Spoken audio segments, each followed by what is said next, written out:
Now it's there.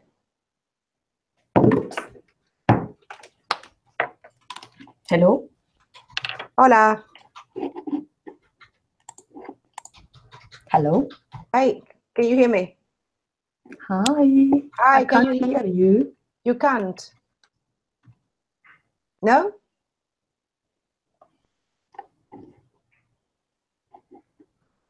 Why? My audio works. Send a link to Graham and the others because it's not coming. I can't hear you.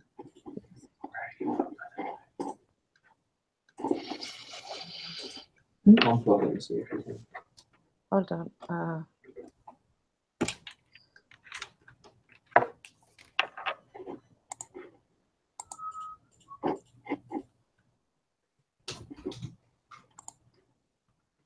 Give me a second, Vanessa.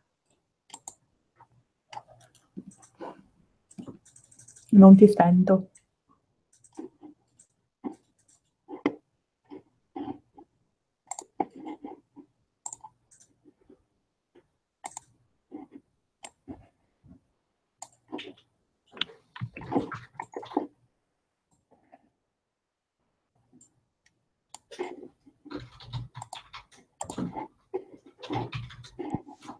Ora? Ora sì. Ora sì, aspetta. Siamo sicuri che adesso, perché non ci sono neanche viewers here, non c'è nessuno. Aspetta. E stiamo facendo un broadcast in questo momento. Lo so. Il link per questo broadcast dov'è? È sul sito, sul blog. No, non è questo. Per gli altri. Per Teresa. Guarda, gliel'ho mandato già 3 volte. Che sono in un altro chat, li sto vedendo. Oh, e perché? Io li ho invitati come ho invitato a te adesso. E prima, uguale. Ok.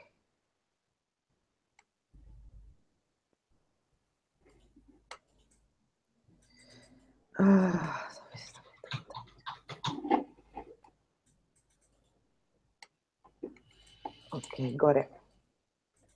Got it? Got it. Ok.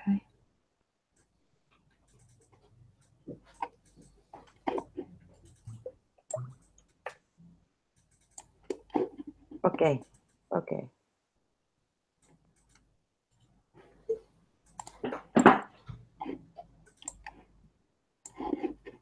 They're coming. Sì, io non li vedo. Ancora non vedo nessuno. Fortunatamente ancora non c'è nessuno di esterno. Un caos oggi. Porca miseria. A chi glielo dici? Oppure le palpitazioni. Aspetta.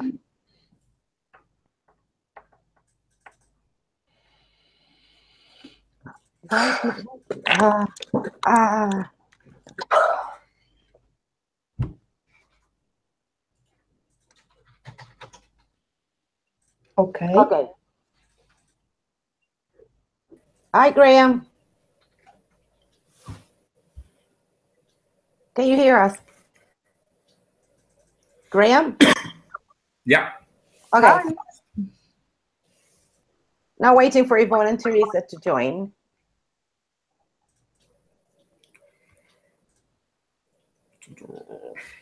Yeah, we're kitchen setting.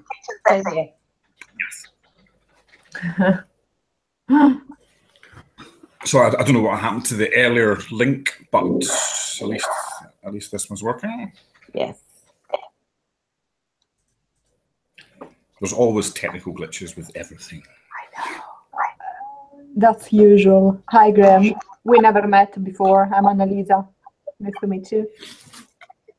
I think we're all brought together by open. Yes, we are. We don't have viewers yet. That's why I'm just chattering about nobody's here. So, Okay, what happened to Ivonne? I'm not sure. Okay. I was chatting to Ivonne for about 4 minutes on the previous link, and the last thing that I said to her was that I was going to leave the earlier link and try to rejoin with the new one. So hopefully she should follow us shortly. That's really strange because I've been sending the link from the same broadband, from the same broadcast. I sent it 3 times, always from the same. Strange. I'll see if maybe email her a link to this. I've just tested her.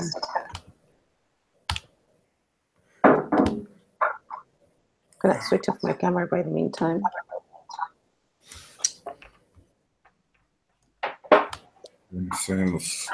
Oh.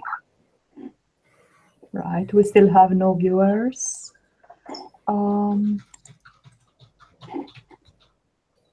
Yeah, she has been informed.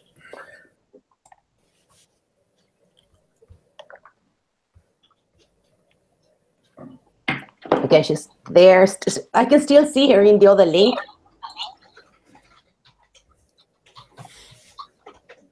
I'm just email her, just in case she didn't get the.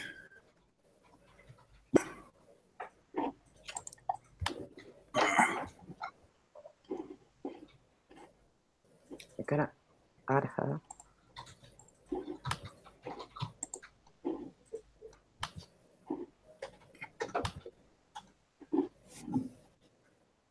Okay, we're live now, so we are definitely in the right one. What? We are definitely in the right one. Yeah. I'm just double checking. Just emailing her right now. Yeah, the only thing is that we still have 0 viewers, which maybe people are having lunch at this time of the day and don't want to listen. Why she cannot get in?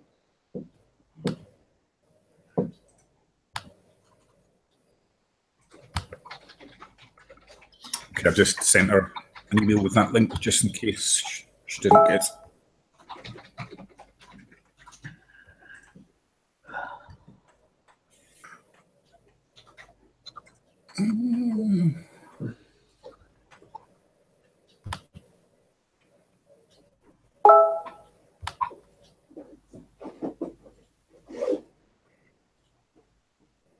She says that she cannot get in.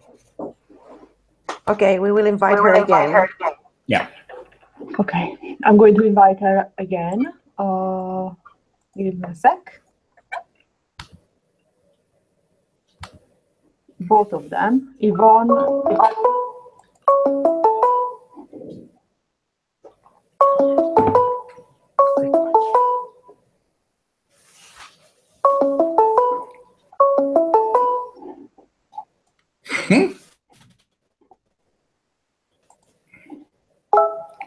Okay, there she is. Yeah. No, Phoebe. there you are. Hi. Hi. Hi, Ivonne. Hi, Javiera and Annalisa. Hello. We are still waiting for Teresa, and there are no viewers yet, so we can relax. Okay. Okay, what I'm gonna do is to. There are no viewers yet, so we can relax. What I'm gonna do is to tweet where we are and just kick off. Okay. Okay.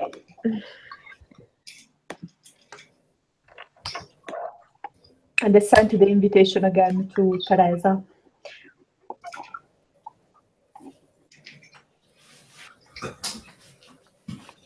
Okay, there we are. So, shall we start introducing each other just to? Yep. Yes. Okay. Greg? Okay. Ivonne? Yes, please, you start. I was starting from the left of my screen. Okay. Well, my name is Ivonne Lujano. I am based in Mexico. And I am a lecturer at the University of the State of Mexico. It's a big public university, and I teach for future teachers in the Bachelor of Education. And I am this year I'm starting projects on open educational resources and open education in general with them, because I teach ICT in education. And in other hand, I work for the DOAJ, the Directory of Open Access Journals, because I am the ambassador of the DOAJ for Latin America since last year. Yeah, because well, for several years I've been working in open access initiatives. Like 7 years ago, or less, 5 years ago, I worked for. I think we're nearly there. Okay. Right. I worked for. Extra reference of yourself for this thing. Oh, sorry.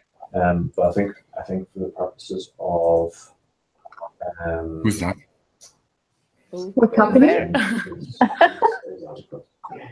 I think it's an analyst. I think it's one of your colleagues. Yeah, you can Mute your mic. Mute your. Here. Actually, I think we definitely. Annalisa. See, I'm here. Yeah, you can mute your mic because the conversation from your colleagues is being streamed. All right. Sorry. Your conversation is being. Sorry, guys. We still have 0 viewers, by the way. Sorry. And you can put mute on your phone. So on your mic. I will. Yeah. Yeah, the joy of open space. Okay. So yeah, I was telling that for several years I've been working in open access initiatives. First, I worked for Redalyc, that, if you may know, is a big open access journals database in Latin America and the Caribbean, and Spain and Portugal. So I worked there for the Department of Journals Assessment. I did the evaluation of journals in order to get indexed in the database, and same in the DOJ. Now I do kind of the same tasks. I evaluate the journals from Latin America that want to be indexed in the database. But it's not only evaluate journals, but it's a matter of education for editors and publishers. Because we in Latin America have open access, as you may know, financed mostly by the states, by the public funds. And most of the publishers are government employees. I mean, they work in the universities, and they are scientists, of course, some of them, researchers, but they are not specialized in editorial processes, you know, and so we are in the DOAJ, we are doing some kind of workshops and strategies to involve people that are in charge of the journals in these tendencies and innovation in the publishing systems in open access. So this is what I do. So I have two works, let's say, and I am trying to mix them and to use I mean my knowledge in open access to involve my students in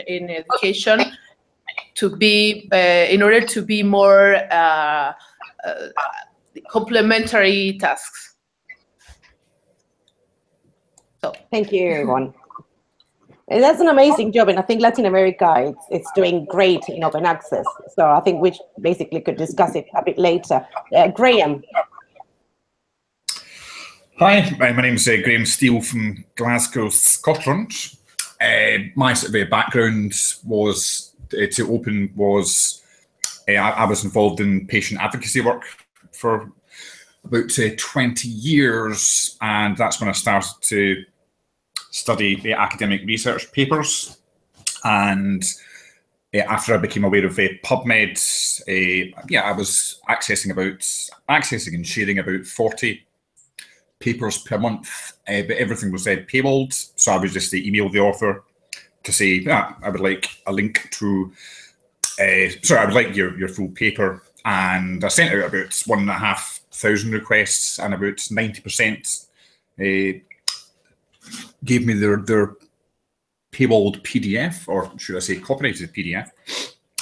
I then discovered this thing called open access, which I'd never seen an open access paper before.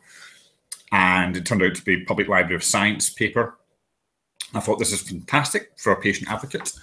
I went back a page, and I'll try not to swear, but the whole journal is open access.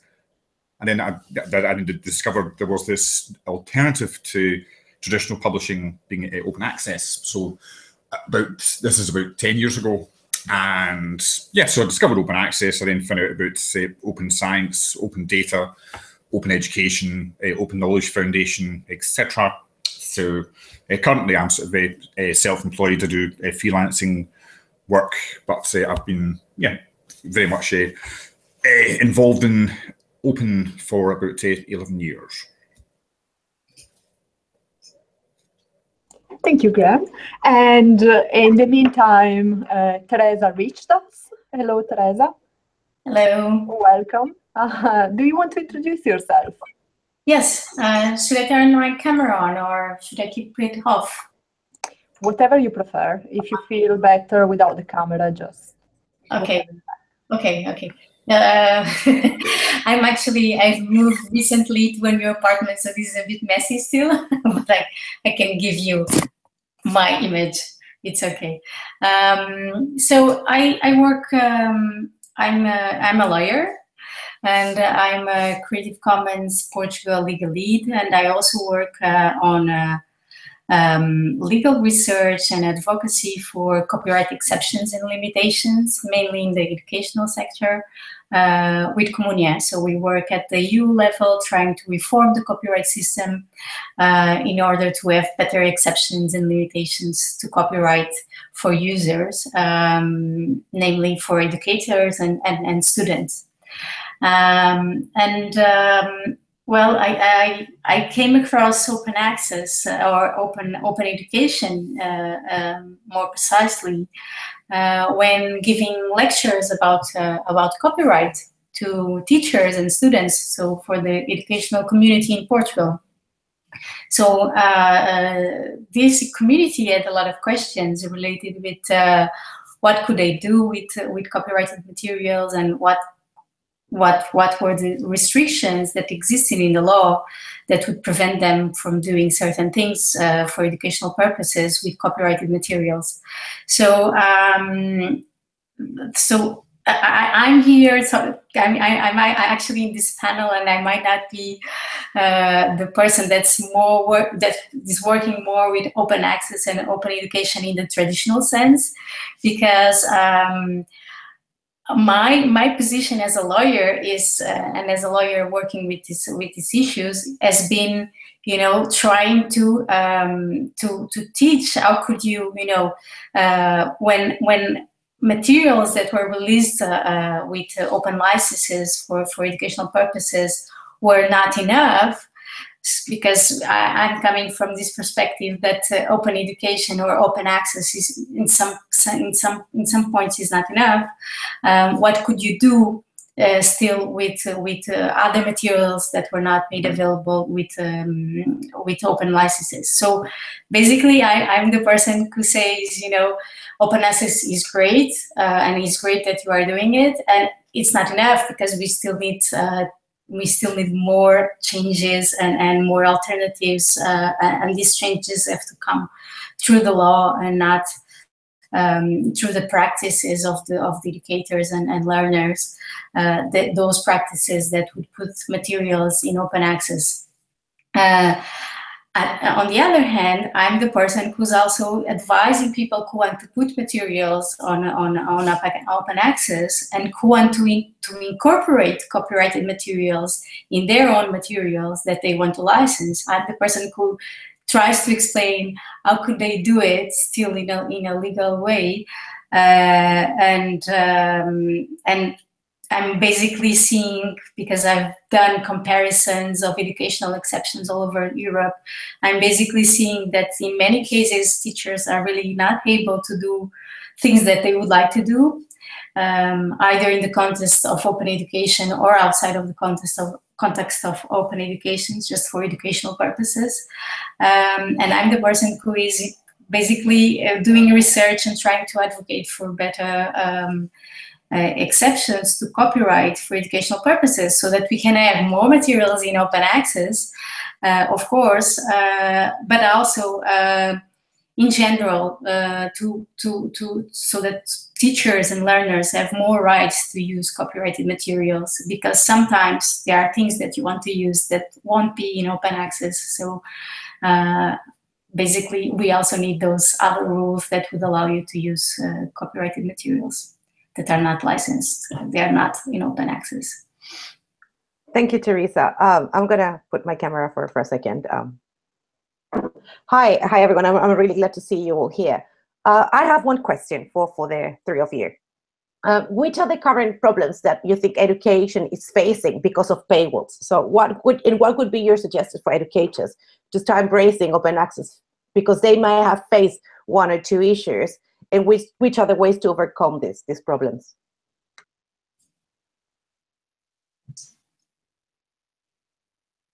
Graham, if you want to start.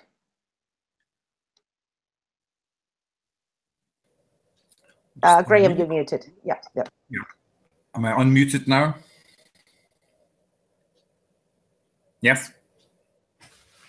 Because my audio was breaking up a wee bit. I didn't hear the full question, but if it's similar to what was mentioned in the chat box about problems that education faces because of paywalls, yeah, I think Creative Commons is a huge part of a huge solution to that issue. I can't remember the figure off the top of my head. There's around about 1.2 billion items that are licensed under CC. Obviously, only a portion of that will be relevant to OER and OUP. But yeah, paywalls are a huge problem in academia. I could talk about that for years. But yeah, there are various solutions to that. Not all of them are legal. I certainly wouldn't support them. But in terms of legal ways around problems that we face with regards to getting our hands on material, yeah, as I mentioned earlier, we have got open access alternatives, and Creative Commons is a perfect solution to this problem.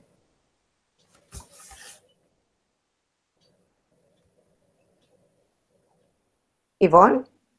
Yes. Well, in my view, one of the main problems of the paywalls for students, especially, is that they can't access to the materials that are relevant for our course, for example, because particularly I will talk about my case, my university. We don't have subscriptions to many materials that we need. Because the costs of these subscriptions, etc. So we face the challenge of accessing to these materials, because sometimes we use materials that are very old. You know, for example, texts from the 90s that could be very valuable, but we need to read and to review some materials in this context of this era, of these years, and sometimes we don't have access to these materials. But I want to add something that I think it's very important in our region or in other regions.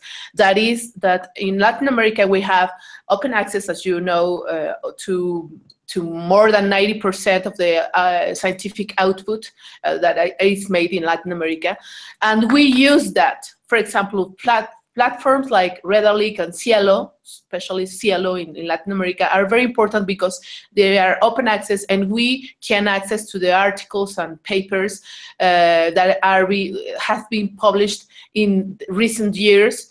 And I think if you can ask to some teachers what materials they use in their classes, they will tell you that they use Cielo and Redalic because it's in Spanish, and we need to read our language as well. We need to review the production of other countries or regions, but it's important for us to read our production, our problems, our the research that is made in our local context. And for that, we have platforms for many years, like Latindex as well, that can give us access to this research. So I think we have two points. One point is, yes, we can access to the materials that are based on subscription, and it's important because we have to know others countries' production. But at the same time, we have great access in Latin America to our products, to our local products that are licensed, but open licensed. And if I may add something, especially for social science, it's very important to read in Spanish or Portuguese or the local languages, and the local problems and local contexts. So I think for the point number one, that is the paywalls, many initiatives in Latin America has been run in order to make, for example, consortium to face this problem of the paywalls. But at the same time, the countries and the institutions have made consortium as well to promote and to use more our open access resources, like the one I mentioned, Redalic, Cielo, and Latindex. And Teresa, what about you? Okay, so as I said, my perspective is legal. So I think one of the problems is that you have with because of paywalls is that as of course was mentioned by Ivonne, you have schools and students and teachers that don't have the means to pay those licenses.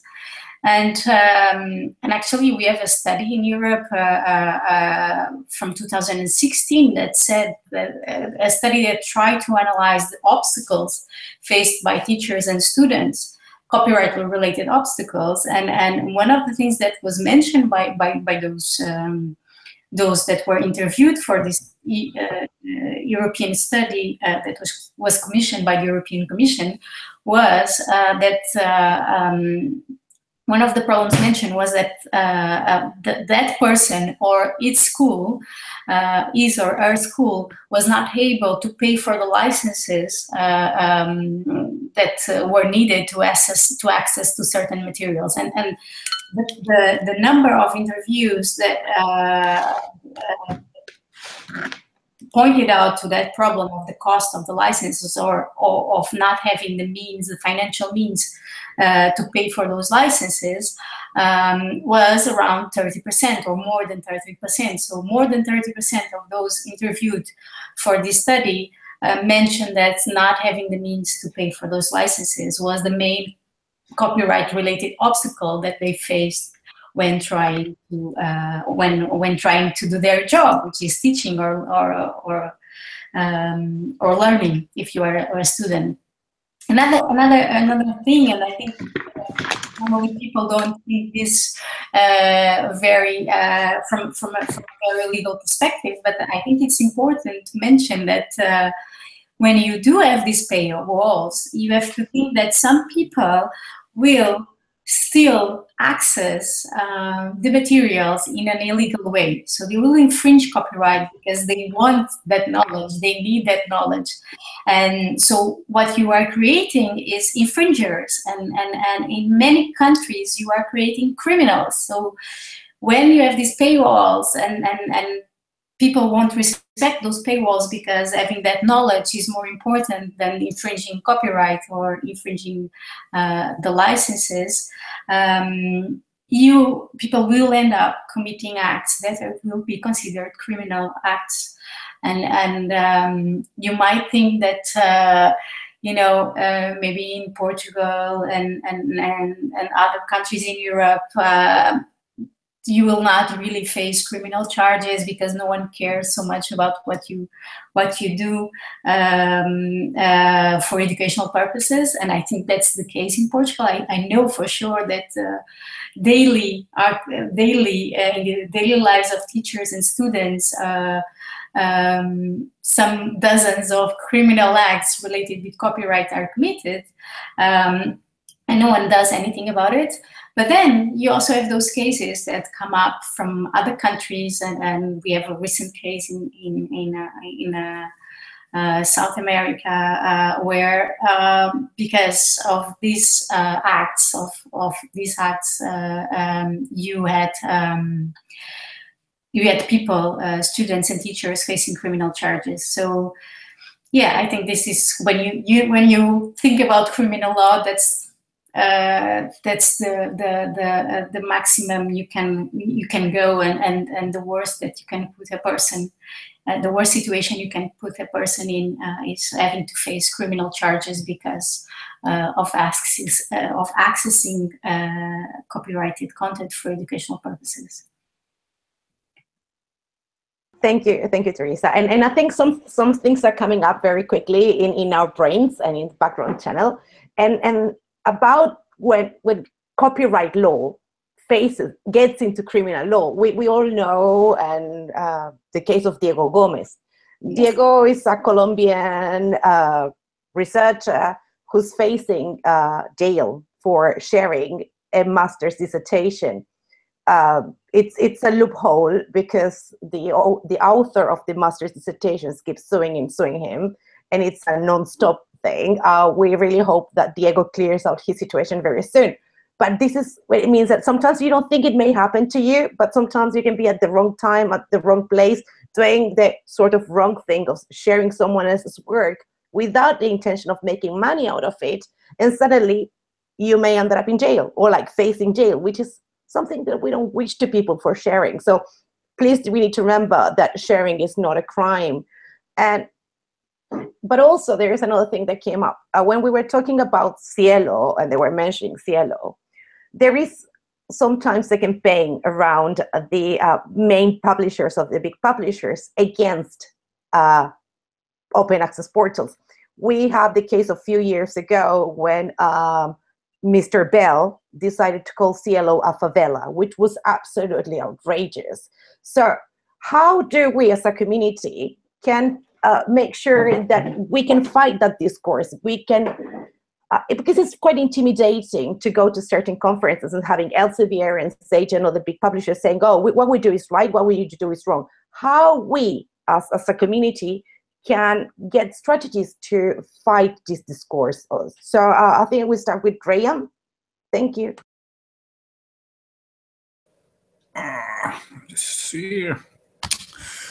I had prepared a few notes yesterday, so some of this may tie in or may not tie in, but saying back to, I'm sort of more responding to the comment that was left in the chat earlier. But yeah, I would say the benefits of open are huge. To quote John Wilbanks, who said many years ago, the opposite of open isn't closed, it's broken. But there are so many advantages for making your work open. I think the advantages far outweigh any disadvantages. I would say that open access is an extraordinary benefit for learners locked outside of academic libraries and expensive for-profit journals. For community learners, professionals working in their practice or who are no longer at school, or secondary students, etc., open access and open education are a wonderful pairing for personal and community learning.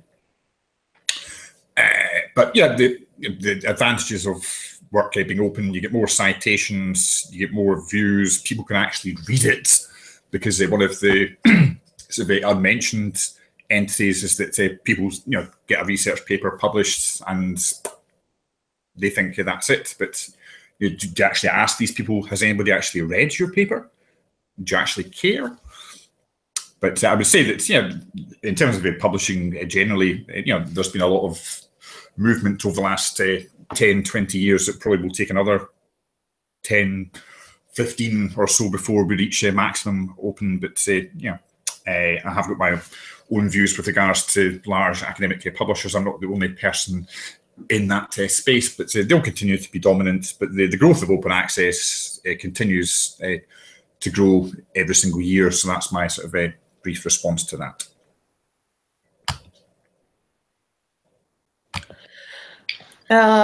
Well, I would like to say that this situation about misunderstanding open access and the mission of platforms like Cielo, it's outside of the region, right? Because within the region in Latin America, we really value Cielo efforts, and actually Abel Packer and other colleagues of the Cielo team has been very active in promoting innovations, or Cielo in general promotes innovation in scholarly publishing that no one else in Latin America do that.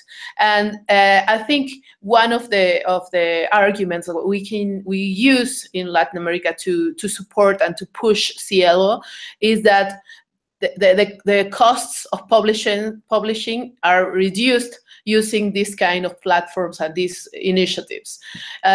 Cielo promotes best practice and quality in journals in one hand, but in the other hand, they have this system of publishing that could be used by the journals in Latin America or in South Africa as well, and in Spain as well.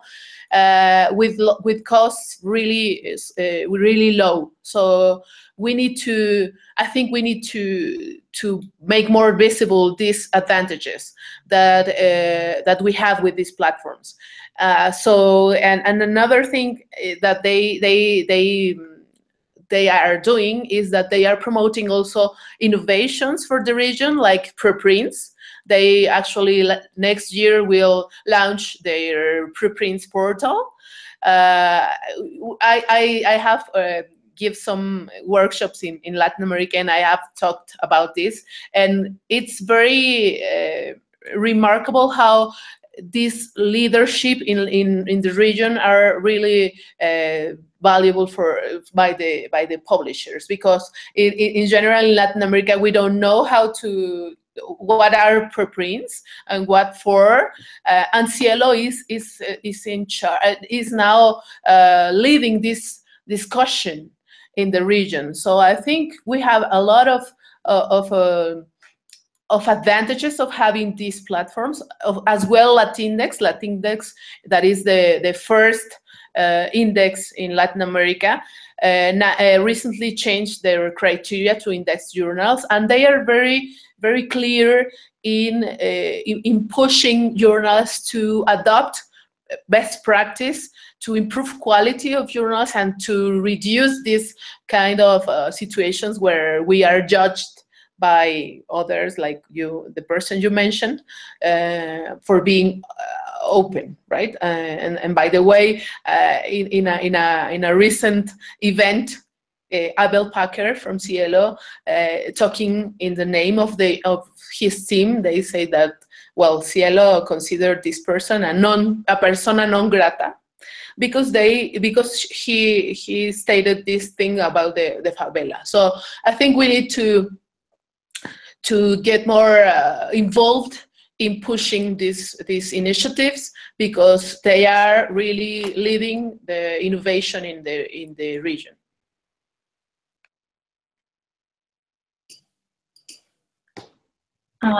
So I think I'm not going to talk about Cielo, and I'm not really an expert on platforms and on publishers, because I'm not from India, but I will talk about the legal perspective again. And I think, how do you promote and convince academics about the value of open access? And I think it's easier if you explain them the consequences that not releasing in open access will have on your peers. And I think, probably you need more examples like the one we had this week of Stephen Hawking releasing his PhD thesis after, I don't know how many years. His PhD thesis was written in the 60s, if I remember correctly.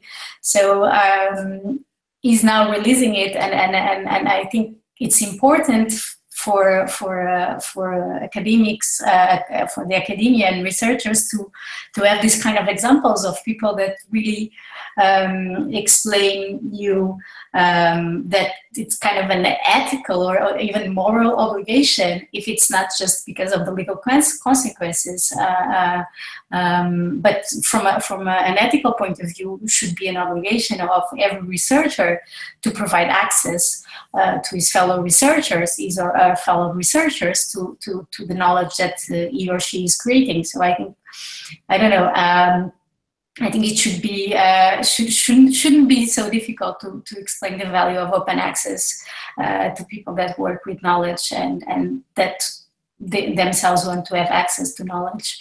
But if we need to be to be aggressive, I would say use all the arguments, all the Diego Gomez cases and other types of cases that you have that show you that. Indeed, not embracing open access and relying just on copyright rules won't be enough, because people will end up having huge legal problems. So I think that's one of the way of showing to people that things can go really bad, and that's why you should be active and give access to your work. Thanks all. I have a question for you. I wonder what you think of Sci-Hub, the website that helps spreading knowledge by allowing more people to access otherwise paywalled content. That's what the creator said. Most people think it's actually a Russian site, but it's she is the researcher who created it is from Kazakhstan. And as I'm doing my PhD, I have to admit I've used it often, and sometimes I think, am I doing it right? I'm probably not, but I would be really curious to know what you think about this movement from for open access.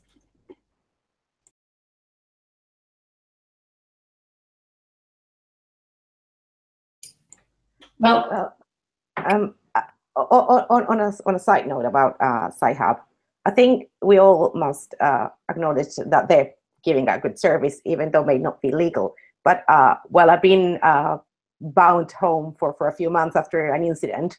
I hadn't had access to the university library, so I need to use it. And in my case, it's maybe a temporary thing, but for other people, it's the only way to reach papers that otherwise are not available. So maybe we should start with the legal perspective. Teresa, what do you think? Okay. Well,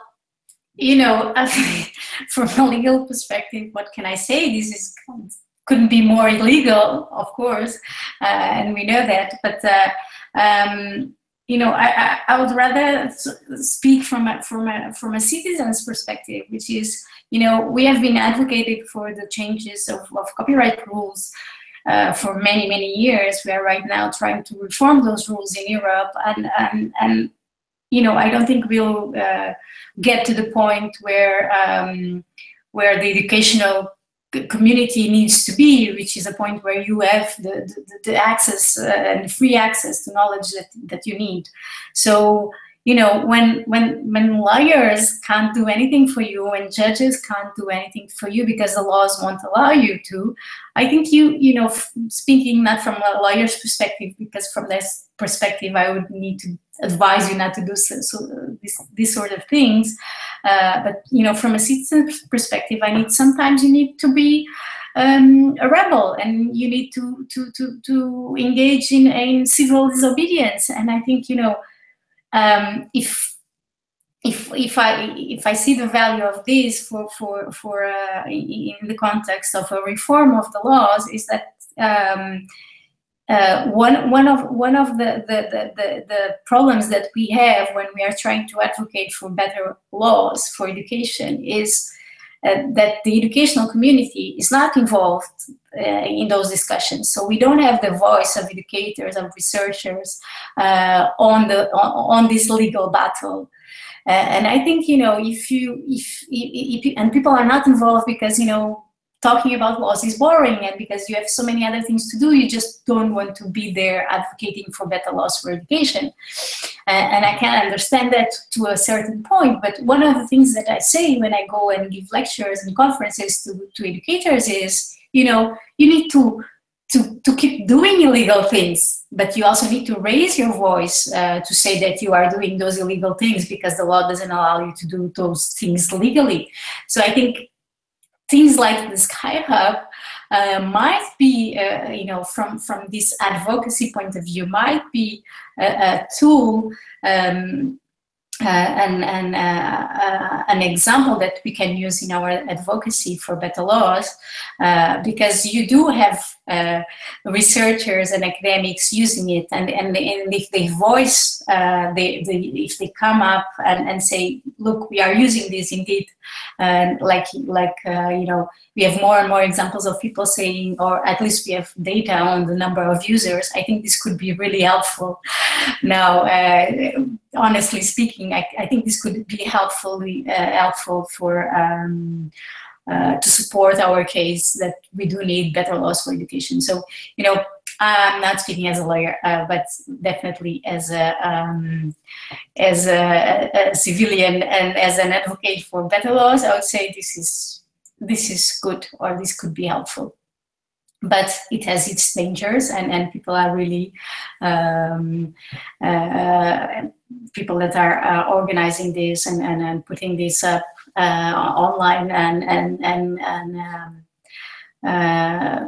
having all of these servers. I don't know really the specificities of this case, but they could be endangered and they could face criminal charges, and of course that's worrying. So I wouldn't really advise people to do it, but since you already done it, and if you want to keep doing it, I would advise for the ones that are using really to say that we are using because we need this. We need to have access to these materials, and that could help.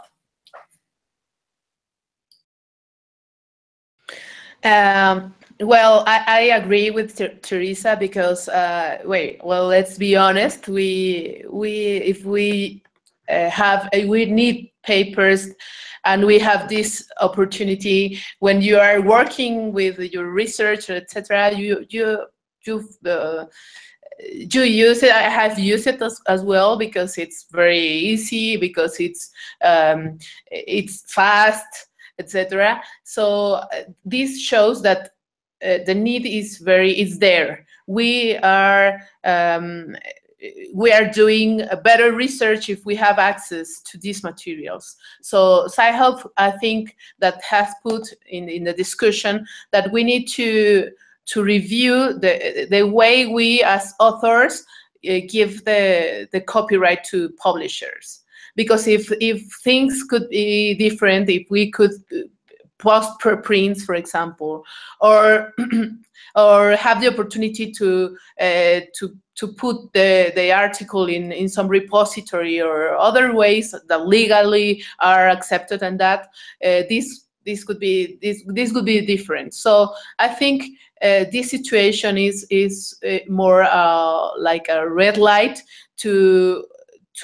for researchers to analyze where are we publishing, and in the future where we will publish. because if we continue publishing in the same publisher, with the same publishers that retain our rights to spread the work, I think that this is endless. So I think the situation is that we need also to educate people on copyright, and to also educate policymakers in the thing of what are being evaluated as a valuable research. For example, if it's in open access, the benefits for society are clear. So why the policies are not recognizing this thing? I think it's a matter of legal issues as well, of course, but it's also a matter of education as authors and as policymakers.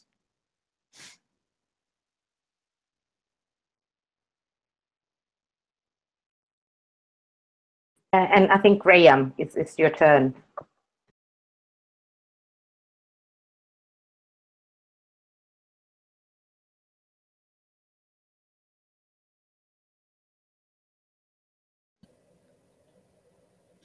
Okay. Yes. Prior to touching upon a Sci-Hub, some of you will be aware of the hashtag on Twitter, ICANHasPDF, which started around about 2010, 2011. One anecdotal that I still like to this day is that for a laugh, I thought I'd do a hashtag ICANHasFreeBeer, and I actually got a response, and somebody emailed me the next day and said, "Can I have your address?" and sent me a lovely bottle of French wine, and says, "You can has free beer." But I think Sci-Hub I find fascinating. I still to this day can't believe that the person behind it actually went public, because it's like, you're going to get sued, and of course she did. But Sci-Hub is not open access. It's not the solution. It's maybe a bit of a grit in the oyster to get things moving. But but I think one comment that's still out is from Peter Suber, who's one of the most well-known advocates for open access, who stated around about a year and a half ago that in his opinion, Sci-Hub is here to stay, so we better get used to it. But I think it's a bit of a wake-up call for publishers, and given the fact that it's taken such a long time to even try to shut it down. But it shows how simple it can be if you've got everything stored in one central place. One click, you're there. If only all of academia was in such a similar situation of being so easy to access. But it shows that it can be done. It just needs to be done legally. Thank you, Graham. One of the things that's been striking to me in this conversation is the policy issue. There are not many policies at national, international level that touch base on open access. There are plenty of them on open government, for example, or the Open Government Partnership and international commitment. But within the commitments, there is very little, or there are very little countries in commitments with open science, open access, and open education. So I think this is something that we need to start thinking about and participate into civil society and try to move towards having a national commitment on openness, because this is the only way that we can make sure that the countries are reforming the copyright law. Uruguay, it's been working very hard into changing the copyright because their law was quite strict. But I think if our countries, and I know Mexico is a different issue, Ivonne, and we all know what's going on in Mexico. The government has been spying, deliberately spying the civil society. So one of the things that we should try to do is to promote openness, science, education, data, access into our national commitments for open government partnership. I don't know if you could like to say something about it, or are you aware of what's going on, at least at the European level? I know Teresa's been doing a great job, but what do you think our countries, or how we could advocate outside the walls of academia? Teresa. Actually, I'm sorry, Javiera, but I'm not actually doing. You said that I have done. I've been doing work on this, but I've actually been doing more work on the side of the laws. You know, of having better laws for educational uses than on policies. So I'm sure that if you have better policies on open education and open access in general, I think you'll raise awareness and you will end up having better laws and probably vice versa. But I really don't don't have that much experience and working with on the area of open policies. I do think they are extremely important, and I know some cases of open policies at a local level. So, for instance, I remember at some point in Brazil, in one of the cities, there was a policy of making, text materials or textbooks licensed with open licenses. So I do know some local examples of policies, but not really international. I'm not so aware of it. But I do for sure acknowledge the importance of having policies at the EU level or even at an international level. But yes. Can't add much to that because I don't have the knowledge. So please go ahead, Graham.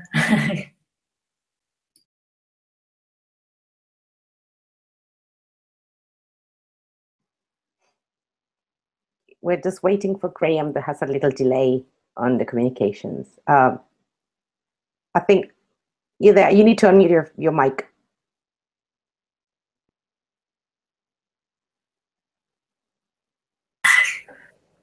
There.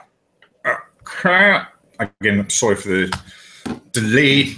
I don't have a direct response to that, but I'm just sort of aware of the time. And one thing I did want to mention during this call, because I was looking for some feedback yesterday for doing this call, and one comment that came in, and it's comes from a fairly prominent person who says open access is pushing against an old model of academic publishing where researchers work for free, we pay for the research and publishers sell it back to us.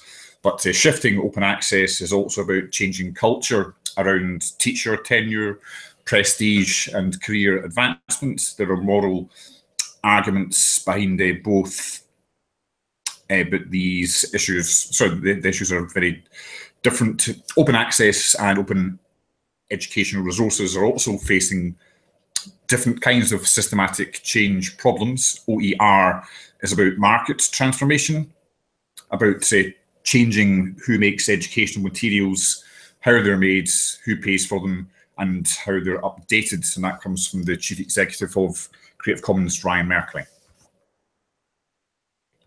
So that was my comment. Ivonne, what do you think? Yeah, well, actually in Latin America, there have been a lot of new initiatives from the governments to improve open access as a policy.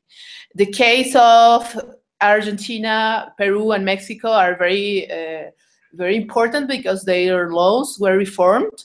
And now, for example, in Argentina, it's an obligation for the public universities to have a repository and to put their output there as soon as possible. And they have, I think, strong laws, but they are viewing now the advantages of having this policy. In the case of Peru, they have a national repository that it's called the Alicia, and they have they have just that policy. In Mexico, recently, the CONACYT, the National Council of Science, announced the open science policy, the first open science policy, I think, in our region that considers not only open access in the gold way. I mean the journals in open access, the repositories, but also includes, for example, citizen science and other initiatives that are more like in the umbrella of open science. And I think it's an innovation as well in the region, but it's not only making policies what we need. We need to improve these policies and to put it in practice, and to, I think, to engage all the people involved in research, in science, etc. Because in many workshops I have asked people, researchers, for example, do you know what open science or open access is? And nobody knows, or few people knows about this, and they probably have heard something about open access, but they don't know how to put it in practice, how to involve, how to commit to these things. So I think we need to engage and to create more spaces where to discuss together these things. And the other things that it's very important is that if the policies goes for one way for open access, for policies for repositories, for example, goes in one way, but the policies for evaluate the researchers goes in other way, the changes will not happen.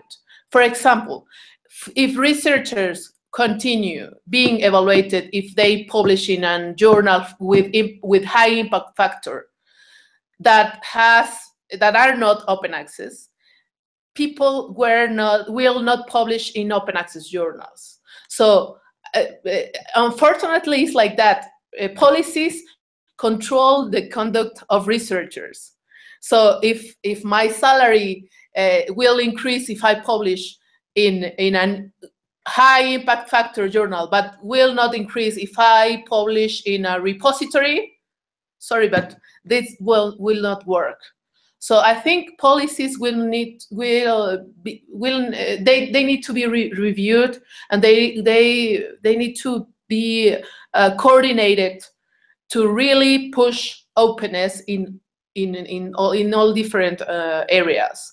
I mean, we need to push open access, but we need also to push open science, but we need also to push open access in the green roads, I mean, the repositories, etc. So we need to coordinate the policies, because if not, it's like incoherent.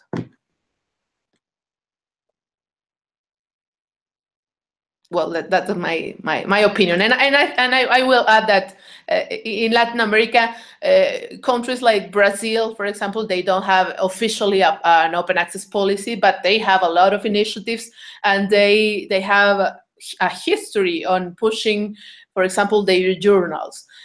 So we have now, for example, in the DOAJ, in the Directory of Open Access Journals, more than 1,000 Brazilian journals with high quality that publish, for example, in English. So other researchers could also publish in them. So the thing is not only making laws, but pushing actionable things.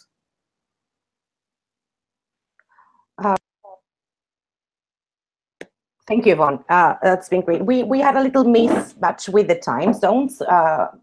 We thought British summertime and Central European time were a different hour. Apparently, they are the same. I don't understand anything else about the hour. So some people is coming up now live. What we're going to do is going to post the video, the streaming. Teresa has to leave us. But if you want to continue for like 10 minutes, feel free to do it. If you want to explain what you're doing, what's the outcome of OpenCon, that would be great. And what's up on the future landscape, Graham, that would be fantastic. Ivonne, if you want to start with what happened in OpenCon South America, that would be great. Yeah, thank you. Last October 12 and 13, we have the OpenCon LATAM. That was an initiative that was born in the last OpenCon in 2016. And we were talking about these issues, and it was very interesting to hear, for example, the relevance of creating community to push these initiatives. People from Creative Commons, from Mozilla and other communities joined this panel to talk about that if we need to improve these changes and to make it real, we need to continue working as a community and to learn from other communities on how they are pushing these changes. So we have panels on open education as well, a panel on national policies in Latin America of open access, where the Mexican policy were presented. And I think it was a very interesting event. It was the first one, so we hope that the next year we could do it in another country in the region, because we share a lot of challenges and a lot of problems in the region, and we are doing well. I think we are having success in many aspects, and this kind of meetings are very useful to connect people. So next OpenCon, it's in November, the global meeting. It will take place in Berlin, and we are hoping to continue creating this kind of networks. Graham?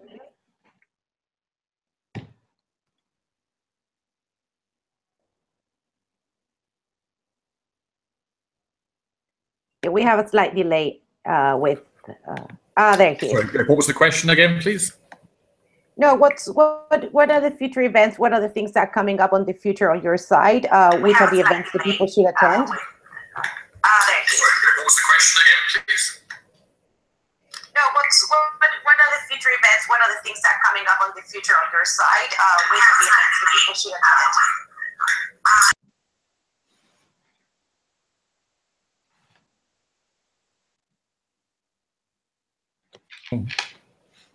Yeah, definitely.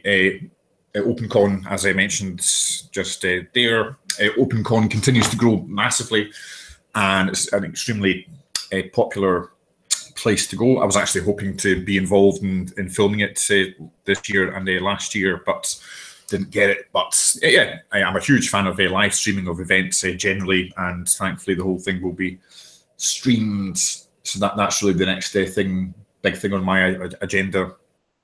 So I wholeheartedly agree, and I would suggest to anybody who's either attended in person or been following the event previously, definitely worthwhile checking out. This year, I don't think there's going to be a huge amount of streamed content of actual talks. I think it's only going to be about 3 to 5 hours over the 2 days, but they will certainly maximise the use of the crew they've got. So that's my response. From us, from the Open Education Working Group, I think there are 2 events that people need to look into. Is OER 18. The deadline for submitting papers is mid-November, and OE Global, the deadline is extended until the 30th. So think about participating in both events. Send your links. We're going to gather a very international participation. And I think that's all from us. Annalisa, do you want to add something else?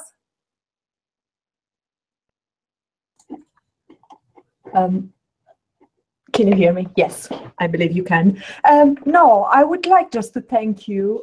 It has been really, really interesting for me. And as I am really interested in openness and everything, but I'm not really an expert. And I see that you are doing amazing things. So you have been really inspiring for me. And especially your opinions about the site, which I sneakily use. And I think a lot of us do. So thank you so much for this. Thank you, everyone, and I think bye for now. See you. Take care. Bye. Bye. Thank you. Thank you. Bye. Bye. Bye-bye.